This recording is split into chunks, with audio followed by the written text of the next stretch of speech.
항암 치료에만 의존하여 병원을 영영 나오지 못하는 사례가 더러 발생합니다. 이는 항암 치료 과정에서 면역력이 크게 떨어질 수 있기 때문인데요. 특히 면역이 약해진 상태에서 폐혈증과 같은 중증 감염에 노출되어 중환자실에 입원하거나 심지어 돌아가시는 경우가 많습니다. 이러한 상황을 예방하고 암을 효과적으로 치료하기 위해서는 통곡물과 자연 식물식이라는 식습관 변화가 매우 중요하다고 할 수 있습니다. 통곡물과 자연 식물식은 현미, 채소, 과일 등을 가공하지 않은 자연 그대로의 형태로 섭취하는 것을 말합니다.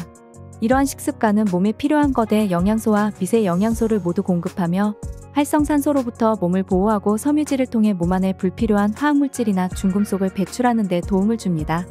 놀랍게도 단지 3개월의 통곡물과 자연 식물식 식습관 변화만으로도 혈당, 혈압, 콜레스테롤 수치가 눈에 띄게 감소하며 대부분의 앓고 있던 질병들의 증상이 호전될 수 있습니다. 이는 고혈압, 당뇨, 고지혈증 같은 질병뿐만 아니라 암의 예방 및 치료에도 긍정적인 영향을 미칩니다.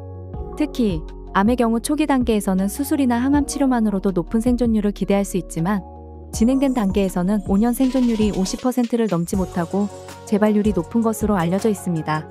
따라서 암 치료 과정뿐만 아니라 예방과 재발 방지를 위해서도 지속적인 식습관 관리가 필수적입니다.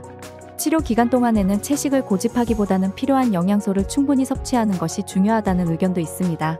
항암 치료 중에는 체중 감소와 면역력 저하가 발생할 수 있으므로 이 시기에는 채식보다는 균형 잡힌 식단을 유지하는 것이 추천됩니다. 그러나 치료가 끝난 후에는 통곡물과 자연 식물식으로 돌아가는 것이 바람직하며 이는 암의 재발을 예방하고 전반적인 건강을 증진시키는 데 도움이 됩니다.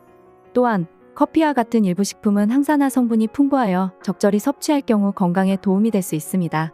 하지만 커피를 섭취할 때는 신선한 원두를 사용하고 설탕이나 우유, 프림을 추가하지 않는 것이 좋으며 카페인에 민감한 사람은 대안으로 국산차를 선택하는 것이 바람직합니다.